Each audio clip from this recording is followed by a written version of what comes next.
Earth signs, tignan po natin kung ano yung mensahe para sa iyo ngayong araw. Keep in mind po na ito ay general reading lamang. So, hindi po lahat ay makaka-relate. So, be open-minded. Sa mga hindi pa po nakasubscribe dito sa ating channel, please subscribe na po kayo and palike na din po ng ating video. At sa mga nais po mag-avail ng ating private readings, ng ating Evil Eye Amulet, ng ating Cures Bracelet, makikita nyo po yung link sa description box. Tarot Intentions by Aliani Reyes. Okay, tignan po natin kung ano ang mensahe para sa iyo. We have Queen Rising. Sabi, stepping into power, praise, coming up, spotlight. Ayan po. So, pwedeng unti-unti nyo nang natutupad yung mga madami na kayong mga na-accomplish na mga goals po ninyo. At yan, pwedeng merong tao dito kung sabihin natin na parang tinuturing ka niya na reyna. Ayan, reyna yung turing sa'yo ng taong ito.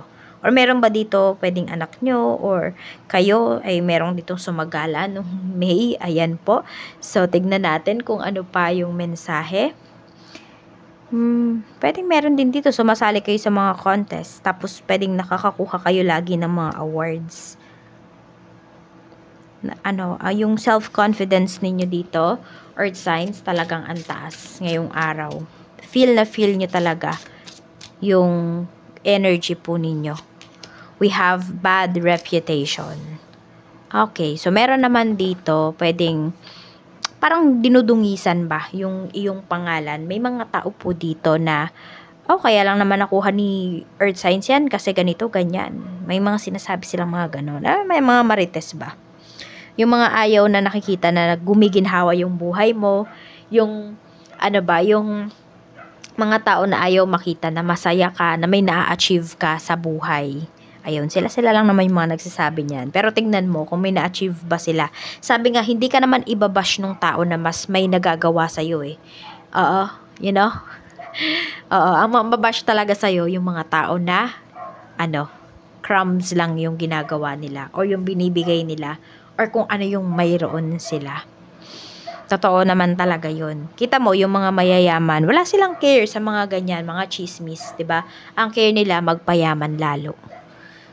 Kaya naman yung mga, alam mo na, mga nasa laylayan, kaya sila nandoon, kasi pwedeng, ang dami nilang pinoproblema. Minsan, kahit hindi naman nila buhay, pinoproblema nila. Katulad na lang ikaw, Earth signs, pinoproblema ka ng mga taong to. Kahit di ka naman talaga nila problema. Kaya sila, wag mo na lang silang intindihin, okay? So, wag mong hayaan na maging tinik sila sa lalamunan mo. Tingnan natin ano pa yung mensahe. Okay, we have shocking news and we have jackass. Okay, so pwedeng may naninira nga talaga sa'yo dito ngayon. At pwedeng malalaman mo kung sino yan. Yung iba po sa inyo, malapit pa to sa inyo. Yan, it's either tinuring mo tong sister or brother or tinuring mo na to na family members, tapos yun pala may mga nasasabi sa'yo. Tignan natin ano pa yung pwedeng mangyari sa'yo. Spirit guide, tignan natin ano pa po ang pwedeng mangyari sa araw ni Earth signs. Okay, may naghahanap dito ng pamaypay, abaniko. Hindi ko alam kung nag-iihaw ba yung iba sa inyo or dahil naiinitan kayo. Feeling nyo iniihaw kayo ngayon. Dahil sa, ayan, yung iba sa inyo naiinitan. Tignan po natin ano pa yung mensahe. Spirit guide, ano pa po yung pwedeng mangyari kay Earth signs ngayong araw. So, we have Knight of Pentacles and we have the Moon. May tinatago, meron dito tinatago sa'yo. Parang may perang tinatago sa'yo dito or opportunity na tinatago sa'yo. Hindi ko alam kung may message, may someone dito na may na-receive, ikaw yung naka-receive ng message, pero dinilit niya. Ayun, so parang meron ka ditong mensahe na hindi na nabasa or may opportunity talaga dito na hindi na nakarating sa'yo. Ganun yung nakikita ko. So yan, ingat ka po sa mga pinapahawak mo sa iyong phone. Kasi pwedeng sinadya talaga yun. 'Di ba? Kasi dapat kung kunwari may nahiram ng phone mo, tapos may mga messages, dapat di naman niya yung binabasa. Or may dumating na messages. Tingnan natin pagdating naman sa iyong pamilya. Spirit guide, kamusta naman po ang pamilya ni Earth Signs? So, we have the Emperor. And we have 9 of Wands. Okay. So, meron naman dito, pagdating naman sa inyong pamilya is, kunwari, merong naaagrabyado. Okay. Or merong problem sa family. So, hindi naman pinapahiya yan sa masa. Okay. So, pwedeng pinapagalitan kayo sa private. Oo. Sa loob na ng bahay. Ganyan. So, may iniiwasan din kasi dito. Pwedeng sa family mo merong may tinatago. Ayan. Kasi ito, we have the Emperor and we have 9 of Wands. Pero pwede rin naman kasi dito may pinaglalaban. So, ayan po. Pwede na, merong issue sa family talaga ninyo. Pero, kakampi nyo naman yung family ninyo. Pwede pong ganon. Okay, so sabi ko nga, iniingatan nyo din kasi yung inyong pangalan, yung reputation ba, yung dignity ng inyong pamilya. So, kung meron mang issue dito, ay kayo-kayo na lang talaga yung nag-uusap. It's either wala na din naman kayong dinadamay dito na iba pang tao. Ayan po, sa family. Okay, so parang meron ditong kailangan mangako. Okay, para suportahan din talaga siya ng mga family members ba. Tignan natin. Meron pala ako nakikita dito. This could be your parents or kayo to mismo. Kayo, kung kayo na yung mga nanay, tatay.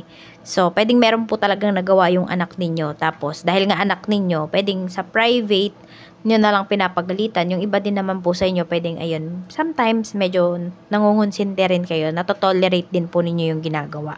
Kasi meron nagbubulag-bulagan daw dito. Ayan po. So, tignan nyo talaga, parang huwag kayo maging bias para din naman yun sa anak po ninyo. Or para din yun sa sarili ninyo. Kung kayo yan, baka nagiging bias kayo sa sarili ninyo. Diba lagi nyong sinasabi, yung iba sa inyo, wala akong kasalanan. Hindi ko kasalanan yun. Pero baka mayroon naman talaga. So, tignan nyo rin po, ano ba yung na-contribute mo? Bakit ba naging ganun yung sitwasyon? Bakit ganun yung naging outcome? Maging din tayo, accountable din tayo sa mga nangyayari sa life natin. Tignan natin kung meron ba talaga tayong na-contribute doon or wala. So tignan natin ano pa yung mensahe pagdating naman po sa, kasi by that ways is pwede pong mas mag-mature kayo. Ayan kayo na magiging queen na kayo. Ibig sabihin, 'di ba? Alam mo na kung paano yung gagawin mo, kilala mo yung sarili mo. Check natin ano pa yung mensahe pagdating naman sa mga taong makakasalumuha mo ngayong araw na ito. So, we have Page of Wands and mayroon tayo ditong Queen of Pentacles. Marami kang makakasalumuha ngayon, earth signs ng mga tao na parang gustong-gusto nilang kumita. Okay? Meron dito pwedeng mga bata pa pero mga nagtatrabaho na. Yan po. Mga bata pa pero hindi na dumidepende sa magulang. Yung inaakala na parang, ay, pasaway yan. Pero yun pala nagtatrabaho. Yun pala kumikita ng sariling pera. Kasi totoo naman sa mga tao ang dali-daling man-judge, diba? Pero hindi naman nila alam, o hindi naman nila talaga kilala yung isang tao. Katulad yan, pwedeng kayo, gina-judge kayo. Pero kakilala ba kayo nung nang-judge sa inyo? Alam ba lahat ng nangyayari sa inyo? Diba? Hindi naman. So, tignan natin, ano pa yung mensahe. So, ayan po, masisipag ang mga makakasalumuha mo ngayong araw na ito. Tignan natin, ano pa yung mensahe, spirit guide. May mga goals. Goal-oriented, ayan. Tignan natin, pagdating naman po sa love life naman. Sa love life mo, we have 8 of Cups. So, pwedeng may iniiwan kayo dito. May inaalisan po kayo na sitwasyon, na relasyon. 6 of Pentacles, bakit? Kasi po, pwedeng hindi naman na-reciprocate yung love na binibigay po ninyo. Parang napagod na kayo dito. Napagod na kayo na i-please yung person po ninyo. Ayan. So, pwedeng mas pinipili ninyo ngayon, earth signs, is kung hindi man tao or relasyon, pero kung relasyon nga ito, mas pinipili ninyo yung relasyon na may maibibigay po sa inyo. Yung makakaramdam kayo ng sense of security. Na parang sinasabi nyo kasi dito, kung susugal ako ulit, doon na sa tao na kaya kong buhayin. Doon na sa tao na mararamdaman ko na secure ako. Hindi lang financially, kundi pati na rin emotionally. Or kung hindi lang emotionally, pati financially. Ayan po. So, mas magiging wise kayo dito. Ayan po. Tignan natin ano pa yung mensahe. Parang nakikita ko dito, tumataas po yung inyong standards. Kasi pwedeng nakikilala nyo na nga kasi talaga yung sarili ninyo at madami kayong nagagawa para sa sarili ninyo. Na kung hindi rin naman lang yun magagawa sa inyo ng ibang tao or hindi mahihigitan yun ng ibang tao, pwedeng hindi na kayo papasok dito sa relationship kasi ayaw nyo na ng sakit ng ulo. Tignan po natin pagdating naman sa kaperahan mo, we have 5 of Wands. And we have the High Priestess. Maganda naman po yung iyong kaperahan. So, marami po sa inyo. Kaya ito yung nararamdaman ninyo, Earth Signs, kasi na ma-manage ninyo yung pera ninyo ng maayos. Nadadala nyo yan sa mas magandang sitwasyon. Okay? So, nabibigay mo yung wants mo, yung needs mo. Matalino na kayo ngayon talaga sa pag-handle ng pera po ninyo. Na pupunta mo siya sa competitive na or basta parang paano ko ba yun i-explain? Basta parang sabihin na lang natin lumalaban yung pera mo. Okay, lumalago po yung iyong pera. Nadadala mo na siya sa mga mga investments na ganyan. O sa mga lugar na lalago yung pera mo. Na hindi ka matatalo. May risk, yes. Lahat naman kasi ng bagay na ginagawa natin is may risk naman yan. Pero dito nakikita ko kasi na dahil alam mo na nga kung paano yan paggalawin, patakbuhin. So, ayan po. Parang less yung mo dito. Less yung stress mo pagdating sa iyong kaperahan. Less po yung risk. Okay, may risk pa rin.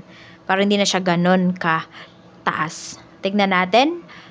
Yung risk na sinasabi ko dito is yung pagkalugi ba? Pagkawala ng pera. Mas mababa na po siya. Check naman natin pagdating sa iyong naman pong negosyo. Sa negosyo, we have 5 of Swords and we have 9 of Pentacles. Okay. Ayan. Meron bang nanloloko sa inyo dito? Pagdating sa inyong mga produkto. So, baka po may magreklamo. Ayan. Kaya alamin ninyo kung ano ba yung mga nasa produkto po ninyo. Okay? Oo. Kikita yung iba sa inyo. Meron kasi ako nakikita ditong pandadaya eh. Okay? So, di ba meron tayong bad reputation dito? So, alagaan nyo po yung pangalan ninyo pagdating dyan sa inyong business. Kasi baka mamaya may mag-tarnish niyan. Oo. Pwede rin dahil din sa kagagawa ninyo, Earth Signs. Kaya mag-iingat kayo dito. Maging honest. Ito lang sinasabi sa inyo. Maging honest daw po kayo sa inyong mga kliyente. Ayan. Ayan lang yung sinasabi sa inyo pagdating dito sa inyong negosyo. Pag nagawa nyo yan, ayan po, 9 of Pentacles. Marami talaga kayong pera nakikitain dyan sa inyong negosyo. Kaya huwag kayong maghahaman. Yan yung sinasabi sa inyo ni Universe. Reminder po yan sa inyo. Kasi minsan, di ba, nalulunod tayo saan? Sa pera. Nagiging greedy tayo. Aminin nyo yan, may mga times na nagiging ganyan kayo. Kasi tao lang tayo. Okay, pero pwede naman nating kontrolin. Kasi nga, 'di ba, yung tukso nga nandiyan lang naman 'yan sa paligid natin. And kayang-kaya natin 'yang pigilan. Kaya nga maganda kung kakilala mo yung sarili mo. Tignan natin ano pa yung mensahe pagdating naman sa trabaho. We have Queen of Swords and we have 7 of Cups. Ayan po, matalino ka talaga, Earth Signs. Meron ka pinag-iisipan dito. Pwede rin, madami kayong inaayos ngayon pagdating sa current work ninyo. Pero yung iba po sa inyo kasi dito, ayan, pwede pala na mare-rewardan kayo dito, ma-awardan kayo. Or kung yung iba sa inyo, meron kayong tina-target na promotion, ayan po, pwede kayong ma-promote. Kaya lang parang nagtatatlong isip ka na dito. Ayan o, pagdating sa current work mo for some of you. Pwede kasi na medyo matagal na rin kayong naghihintay pagdating dito sa promotion na sinasabi sa inyo. Ayan, pwede kasi na pinangako to sa inyo pero hindi kasi siya nangyayari. So, ayan, parang nag-iisip na kayo dito kung kayo ba ay aalis. Kasi madami po talagang opportunity na naghihintay sa inyo. Ang daming opportunity, Earth Signs, para sa inyo. Parang kayo na lang talaga yung mamimili. Ayan po, kaya pag-isipan yung mabuti. Archangel Michael, ano po ang mensahe natin for Earth Signs? Taurus, Virgo, Capricorn, Sun, Moon, Rising, and Venus. Tignan po natin. So, we have spend more time outdoors. Ito yung prayer po ninyo. Thank you for motivating me to spend more time outdoors and for helping me relax and enjoy connecting with nature.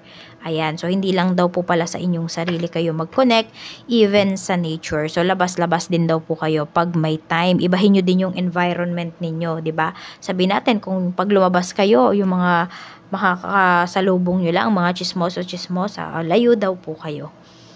Minsan kayo din yung mag-adjust. Okay lang naman yun, para din naman yun sa inyong peace of mind at sa growth po ninyo. 13, 15, 38, 31, 49, and 51. Yan po yung iyong lucky numbers. Maraming salamat po sa walang samang pagsuporta ninyo dito sa aking channel. Mag-iingat po kayo always and more blessings to come.